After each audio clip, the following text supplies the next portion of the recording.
Assalamualaikum warahmatullahi wabarakatuh. Innal hamdalillahi nahmaduhu wa nasta'inuhu wa nastaghfiruh wa na'udzubillahi min syururi anfusina wa min sayyiati a'malina. May yahdihillahu fala mudhillalah wa may yudlilhu fala hadiyalah. Asyhadu an la ilaha illallah wahdahu la syarikalah wa asyhadu anna Muhammadan abduhu wa rasuluh. Allahumma shalli ala sayidina Muhammad wa ala ali sayidina Muhammad kama sholaita ala sayidina Ibrahim wa ala ali sayidina Ibrahim. Wa barik ala sayidina Muhammad wa ala ali sayidina Muhammad kama barakta ala sayidina Ibrahim wa ala ali sayidina Ibrahim fil alamin innaka Hamidum Majid. Rabbi shrah li sadri wa yassir li amri wahlul 'uqdatam min lisani yafqahu qawli, amma ba'du. Hadirin hadirat jamaah kaum muslimin wal muslimat yang dirahmati oleh Allah Subhanahu wa ta'ala. Kali ini kita akan membahas hadis nomor 275 sampai 276, yang mana hadis ini membahas tentang tata cara takbiratul ihram, ya, takbiratul ihram, dan juga takbir intiqal. Gitu. Jadi ada takbiratul ihram. Takbir itu ada dua. Ada takbiratul ihram yang pertama kita lakukan itu ya pada saat kita memulai sholat. Ada yang namanya takbir intiqal pada saat kita takbir pada saat kita pindah dari dari gerakan satu ke gerakan yang lainnya. Kalau misal kita ruku tuh Allahu Akbar seperti itu. I'tidal sami Allahu liman hamidah tuh ada juga yang takbir, ada juga yang tidak tuh. Ada juga yang mengangkat tangan, ada juga yang tidak dan lain sebagainya. Nanti itu akan kita bahas ya.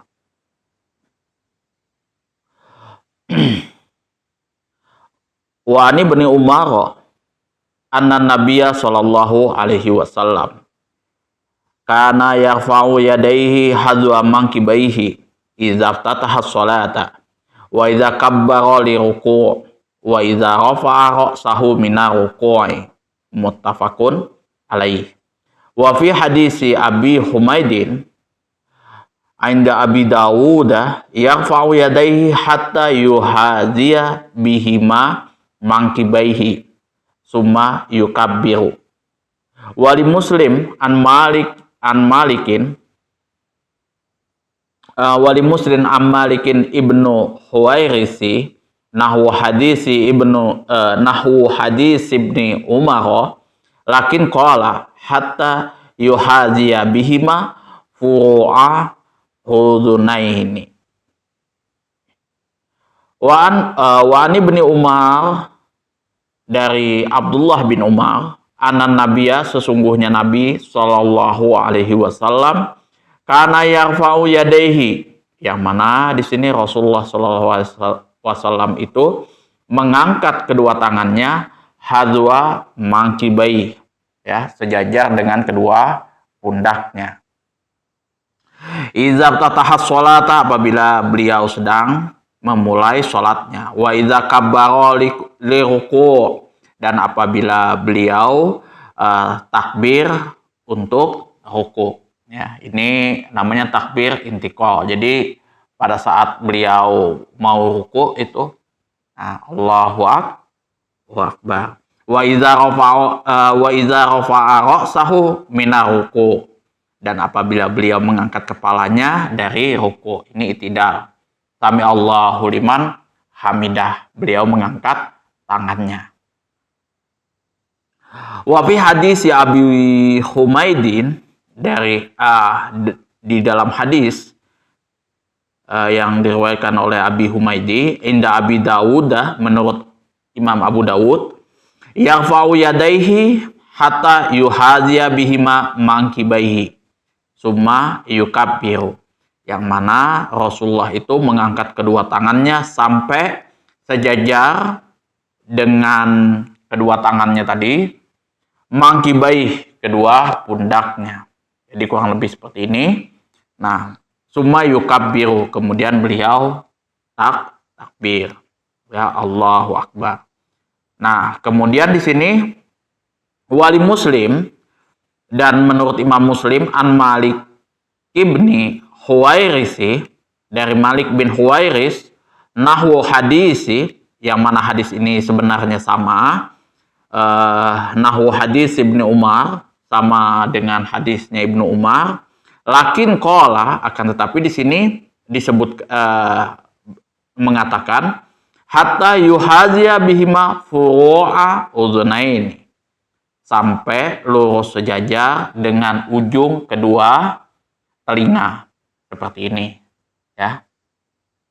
Jadi kalau yang 276 itu hadwal mangkibai, redaksinya kalau hadwal mangkibai itu Imam Syafi'i dan Imam Malik, itu di dalam kitab Al-Muwatta Imam Malik, kemudian di dalam kitab Al-Um itu Imam Syafi'i. Nah, kalau yafa'u yadai hatta yuhazya bihima mangkibai itu di dalam kitab Al-Mughni, kalau tidak salah Imam Ahmad bin Hambal di situ. Nah, kalau 277 itu yuhazya bihima furu'a hudzunain, itu Imam Abu Hanifah. Saya lupa kalau Imam Abu Hanifah ini kitabnya gitu ya. Kitabnya Imam Abu Hanifah yang saya lupa.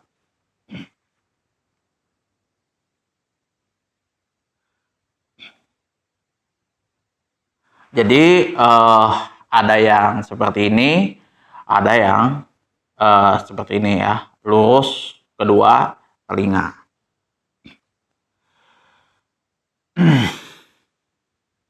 Ya, kita lihat makna keseluruhannya.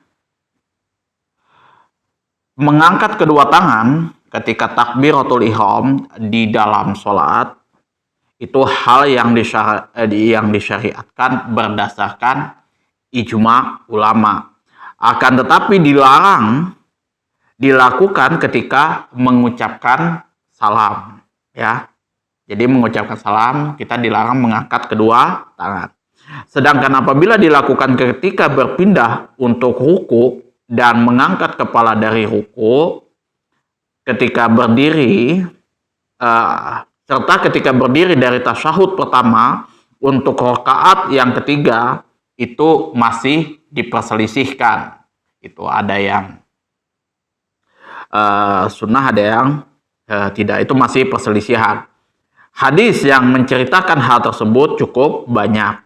Nah, pendapat inilah yang diambil oleh Imam Syafi'i dan Imam Ahmad. Dan ini merupakan satu di antara dua riwayat dari Imam Malik ya.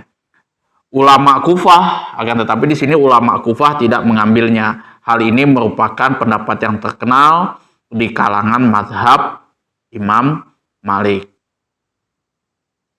Nah, kemudian analisis lafadznya di sini, hadwa mangkibai di sini berhadapan dan sejajar dengan kedua pundaknya. Nabi SAW mengangkat kedua tangannya hingga jari jemari kedua tangannya sejajar dengan bagian atas kedua telinganya, sedangkan kedua jempolnya sejajar di bawah kedua telinganya. Tampak tangannya sejajar dengan kedua pundaknya, dan telapak tangannya sejajar dengan kedua pundaknya. Ya, telapak tangan sejajar dengan kedua pundaknya. Ya, jadi kayak ginilah bentuknya.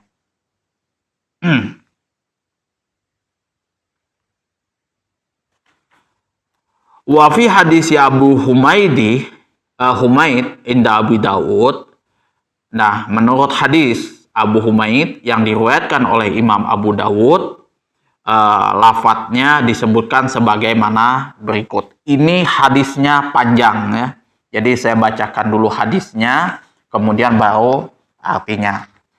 Karena Rasulullah sallallahu alaihi wasallam idza qama ila sholati yarfa'u yadayhi hatta yuhadhiya bihima mankibai. Tsumma yukabbiru hatta yakiru kullu azmin minhu mu'tadin li mu'tadilan. Summa yaqra'u summa yukabbiru fayarfa'u yadayhi hatta yuhaziya bihima mankibaihi. Summa yarka'u wa yada'u rahataihi ala rukbataihi. Summa ya'tadilu wala yusawibu ra'sahu wala yuqni'u. Summa yarfa'u ra'sahu fayaqulu sami'allahu liman hamidah. Summa yarfa'u yadayhi hatta yuhaziya bihima mankibaihi mu'tadilan. Summa yaqulu Allahu akbar. Summa yahwi ilal ardi fayujafi yadayhi an jambaihi. Summa yarfa'u ra'sahu wa yasni rijlahul yusra wa yaftihu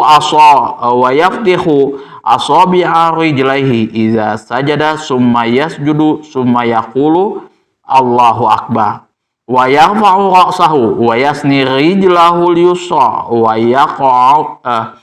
yaq'uda 'alaiha hatta yarji'a kullu udwin ila maudihi. Summa yasna'u fil ukhra misla dzalik. Summa idza qama min rak'ataini kabbara wa rafa'a yadayhi hatta yuhaziya bihima mankibaihi kama kabbara inda iftitahi sholati. Summa yasna'u dzalika fi kulli baqiyati sholati hatta idza kanatis sajdatu allati fiha at-taslimu ahraja rijlahul yusra wa qa'ada mutawarikan ala siqhil aisar. Oke, lanjut. Artinya, apabila Rasulullah Shallallahu Alaihi Wasallam telah berdiri dalam sholatnya, beliau mengangkat keduanya hingga mensejajarkan keduanya dengan kedua pundaknya, ya. Lalu bertakbir hingga setiap anggota tubuhnya tetap berdiri dengan tegak. Kemudian beliau membaca Al-Quran, lalu bertakbir dan mengangkat keduanya hingga mensejajarkan keduanya dengan kedua pundaknya. Lalu ruku dan meletakkan kedua telapak tangannya pada kedua lututnya dan meluruskan punggungnya tanpa mendongakkan kepala dan tanpa menundukkannya. Kemudian beliau mengangkat kepalanya dan mengucapkan Sami Allahu liman hamidah. Allah maha mendengar orang yang memujinya. Itu arti daripada Sami Allahu liman hamidah. Serta mengangkat kedua tangannya hingga mensejajarkan keduanya dengan kedua pundaknya dalam keadaan i'tidal. Setelah itu beliau mengucapkan Allahu Akbar. Lalu menyungkurkan ke tanah. Ini posisinya bersujud dan menjauhkan kedua tangannya dari kedua sisi lambungnya. Jadi seperti ini ya. Sujudnya itu. Jadi kedua tangannya itu dijauhkan dari kedua sisi lambung. Jadi bukan begini, tapi begini. Kemudian beliau mengangkat kepalanya dan melipat telapak kaki kirinya. Dan beliau selalu melekukan ke dalam semua jari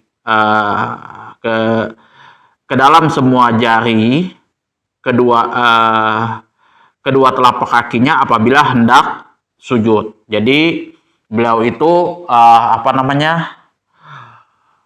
melekukan semua jari kedua telapak kakinya apabila hendak sujud.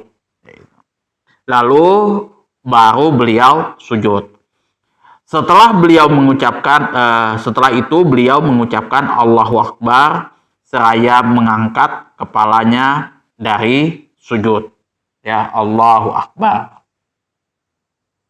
Lalu melipatkan kaki kirinya dan duduk di atasnya hingga semua anggota tubuh kembali ke posisi masing-masing. Dan beliau melakukan hal yang sama pada rakaat yang lainnya. Kemudian bila beliau berdiri dari rakaat kedua, maka bertakbirlah seraya mengangkat kedua tangannya hingga sejajar dengan pundaknya. Sebagaimana apa yang telah beliau lakukan dalam pembukaan sholat. Jadi beliau bangun dari rakaat yang ketiga itu Allahu Akbar, seperti itu. Kemudian beliau melakukan hal tersebut pada rakaat lainnya yang tersisa dari sholatnya, hingga apabila sampai pada rakaat yang di dalamnya terdapat salam, maka ia mengeluarkan kaki kirinya dan duduk tawaruk pada sisi kiri pantatnya. Jadi teman-teman pasti tahu sudah antara duduk tawaruk dengan duduk iftiras. Hatta yuhazia bihima mangkibaih. Ungkapan ini menunjukkan batas mengangkat kedua tangan, yaitu sampai kedua pundak, ya, seperti ini. Yadau rohataihi ala rukbataihi. Di sini maksudnya adalah meletakkan kedua telapak tangannya pada kedua lututnya ketika ruku, ya. Jadi kita meletakkan kedua tangan kita itu, telapak tangan kita itu pada kedua lutut. Wala yusawibu ra'sahu wala yuqniu. Tidak menundukkan kepala dari punggung ke arah bawah dan tidak pula mengangkat hingga kepala lebih tinggi dari punggungnya. Makna yang dimaksud ialah bahwa Nabi SAW meratakan punggung dan kepalanya ketika sedang ruku. Ini juga kita sudah bahas, ya, di hadis sebelumnya. Fayujah fi yadaihi an jambaihi. Menjatuhkan kedua siku dari kedua sisi lambung ketika sedang sujud, ya. Jadi dijauhkan seperti ini. Wa yaftihu asabi'a rijlaihi, melemaskan dan melipatnya. Maka yang dimaksud di sini bahwa beliau menjadikan bagian dalam jari jemari kakinya ke tanah dan menghadapkan ujung jarinya ke arah kiblat. Jadi ditekuk seperti ini pada saat sujud, supaya kedua ujung jari jemari kita ini yang pada kaki ini menghadap ke arah kiblat. Summa yasna'u fi ukhra misla zalik. Kemudian dalam rakaat yang kedua beliau melakukan hal yang sama seperti yang telah beliau lakukan dalam rakaat yang pertama. Ahraja rijlahu yusra, mengeluarkan kaki kirinya dari bawah tempat duduknya ke sebelah kanan. Waqa'ada mutawarikan, duduk dengan berlandaskan pada sisi kiri pantat ke tanah. Ya, jadi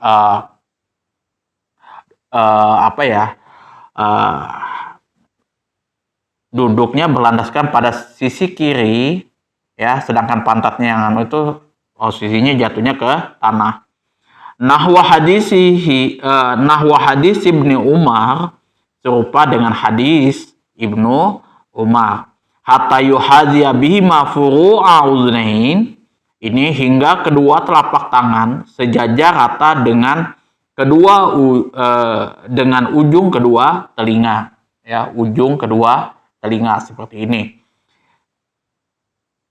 Hikmah yang terkandung di dalam cara takbir demikian ialah mengagungkan perbuatan yang akan ia masuki dan mengesampingkan duniawi jauh di belakang, serta menghadap sholat bermunajat kepada Rabb-nya hingga perbuatan itu sesuai dengan ucapan Allahu Akbar-nya.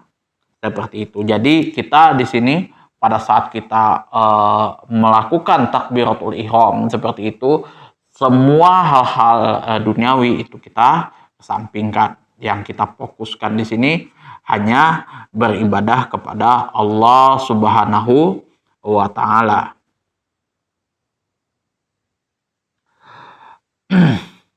Fikih hadisnya adalah satu, disyariatkan mengangkat kedua tangan ketika melakukan takbiratul ihram, ya, ruku dan mengangkat kepala dari ruku dan berdiri dari tasyahud pertama, seperti yang telah ditetapkan oleh hadis Ibnu Umar menurut Imam Bukhari, disertai dengan tambahan yang disebutkan pada riwayat yang lainnya, yaitu mengucapkan sami Allahu liman hamidah ketika mengangkat kepala dari ruku.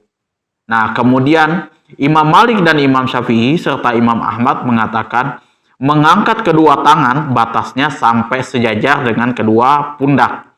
Sedangkan Imam Abu Hanifah berpandangan lain, ya, mengangkat kedua tangan batasnya sampai sejajar dengan kedua telinga. Seperti ini, ya kan? Nah, kalau Imam Syafi'i, Imam Ahmad bin Hambal, kemudian Imam Malik itu sejajar dengan pundak, ya. Batasnya sampai kedua pundak. Sedangkan Imam Abu Hanifah itu batasnya sejajar dengan kedua telinga. Ini kalau di Indonesia itu yang saya lihat, ya, teman-teman, terutama teman-teman di Madura itu sejajar dengan telinga. Itu jarang yang sejajar dengan pundak. Seperti ini. Itu semua nggak ada masalah itu, ya. Walaupun ya itu pandangannya Imam Abu Hanifah, tapi masih ada di dalam hadis. Yang kedua, menjauhkan kedua siku dari kedua sisi lambung ketika sedang sujud, ya. Jadi kita nggak posisi rapat seperti ini, tapi posisi agak jauh, ya, dari kedua lambung, sisi lambung. Yang ketiga, disyariatkan meratakan kepala dengan punggung ketika melakukan ruku. Posisinya rata kayak gitu, tidak naik, tidak menunduk, ya. 4, disunahkan duduk di antara dua sujud dengan cara menggelarkan kaki kiri, yakni duduk iftiros. Dan di dalam tasyahud akhir dengan cara duduk tawarruk. Yang disunahkan ialah cara duduk, bukan duduknya, sedangkan duduknya merupakan rukun dari sholat. Yang disunahkan itu cara duduknya, ya. Nah, itu. Nah, bukan duduknya. Kalau duduknya itu rukun dari sholat, ya. Ada dengan cara ini iftiros, ada yang dengan tawarruk. Nah, cara duduknya itu adalah sunnah, tapi duduknya itu adalah rukun. Ya, itu memang kalau kita kaji lagi betul-betul lebih dalam lagi, nanti ada berbagai macam perbedaan pandangan lagi gitu, ya, yang masyhur di kalangan ulama masalah tentang masalah sholat. Ada yang tadi takbirnya seperti ini, ada yang seperti ini, ada yang ya di sini di bagian sini, ada yang di bawah pusat lagi. Itu banyak hadis-hadis yang ini, ya. Nanti ada yang seperti ini juga, macam-macam pokoknya. Jadi kalau teman-teman melihat sholat orang yang berbeda-beda itu, ya kan, kita biasa kalau misalkan saya di Madura, ya mungkin ya seperti ini, kemudian mungkin ruku bersedekapnya seperti ini, kemudian rukunya seperti ini. Tapi mungkin di daerah-daerah lain itu ada yang langsung seperti ini, kemudian tidak ada sedekapnya kayak gitu. Ada yang di atas seperti ini kayak gitu. Ya, itu sudah, kalau misalkan itu sesuai dengan hadis, itu tidak ada masalah. Itu jangan sampai teman-teman sesat itu kan, ini Muhammadiyah kah, Wahabi kah, dan lain sebagainya, Allahu a'lam gitu, ya. Nggak boleh itu. Kalau misalkan ada hadisnya itu dan ada pandangan ulama yang mengatakan seperti itu tidak ada masalah, ya. jangan juga teman-teman ya sekali lagi itu mengatakan ya kalau di Indonesia wajib Syafi'i itu kan, tidak boleh mengambil pandangan imam-imam lain, jangan ya. Kalau misal semua teman-teman ya kan yang ada mulai dari Sabang sampai Merauke diwajibkan semua harus bermazhab Syafi'i dalam semua hal, payah nanti, payah. Karena orang juga ada yang mengambil simpelnya aja, kayak gitu kan. Ya selama itu ada pandangan ulama-ulama yang lain tidak ada masalah, gitu kan. Sebagaimana yang saya contohkan itu kalau misal teman-teman zakat fitrah itu kan ada yang pakai beras kayak gitu kan, ada yang cuman datang ke masjid langsung bayar pakai uang. Mazhab Syafi'i itu tidak boleh. Mazhab Syafi'i dan Imam Ahmad bin Hambal itu nggak boleh mesti harus pakai beras. Tapi kalau Imam Abu Hanifah, satu-satunya itu Imam Abu Hanifah mengatakan boleh membayar zakat fitrah menggunakan uang. Tuh. Ya nggak ada mereka mengkaji dalilnya, oh ini mana yang lebih kuat, mana yang tidak kuat, nggak ada. Pokoknya simpel kayak gitu, ada uang mereka mereka susah cari beras, ada uang langsung mereka masuk ke masjid bayar zakat fitrah. Berapa orang, misalkan 5 orang ya kalikan aja kayak gitu kan. Tuh. Ya itu ya memang kalau kita mengkaji lebih dalam lagi kitab-kitab yang lain itu bakalan banyak lagi hal-hal yang masih banyak lagi belum kita ketahui gitu. Saya dulu waktu masih belajar di pondok Pondok Ummul Qura Pengapuran Pamekasan itu awal-awal ya kan kitab Safinatun Najah bahwa perasaan sudah hatam nih kan, Safinatun Najah sama Sulul Mutafiq. Lanjut lagi ada kitab Takrib ya kan, Matan Abu Suja itu. Kemudian lanjut lagi ada syarahnya lagi, kitab Fathul Qorib. Lanjut lagi ada yang namanya ini kitab Kifayatul Ahya. Ada yang pusing lagi itu kalau mempelajarinya itu kitab Fathul Muin. Itu lanjut lagi terus naik itu. Bahkan saya lihat itu ada yang namanya dulu itu ya, ada kitab Majmu, ada kitab Al-Um dan lain sebagainya. Ini nggak habis ini. Itu satu mazhab saja kan. Tuh, itu saya sudah ulang terus menerus kayak gitu kan, supaya apa? Teman-teman fokus belajar, fokus menuntut ilmu, nggak usah toleh kiri, toleh kanan. Kok ini beda? Kok ustadz ini ngomong A, kok ini ustadz ini ngomong B, kayak gitu kan. Jangan sampai diadu domba kayak gitu kan, apalagi sampai disesat-sesatkan. Itu tidak boleh. Mungkin ya saya mohon maaf yang sebesar-besarnya apabila ada kata-kata saya yang salah, ada kata-kata yang menyinggung hati teman-teman semuanya, baik itu yang saya sengaja ataupun yang tidak saya sengaja. Kemudian apabila ada masukan, saran, kritikan dan pertanyaan, sebagaimana biasa silahkan diatur di kolom komentar. Akhirul kalam, wabillahi taufiq wal hidayah, assalamualaikum warahmatullahi wabarakatuh.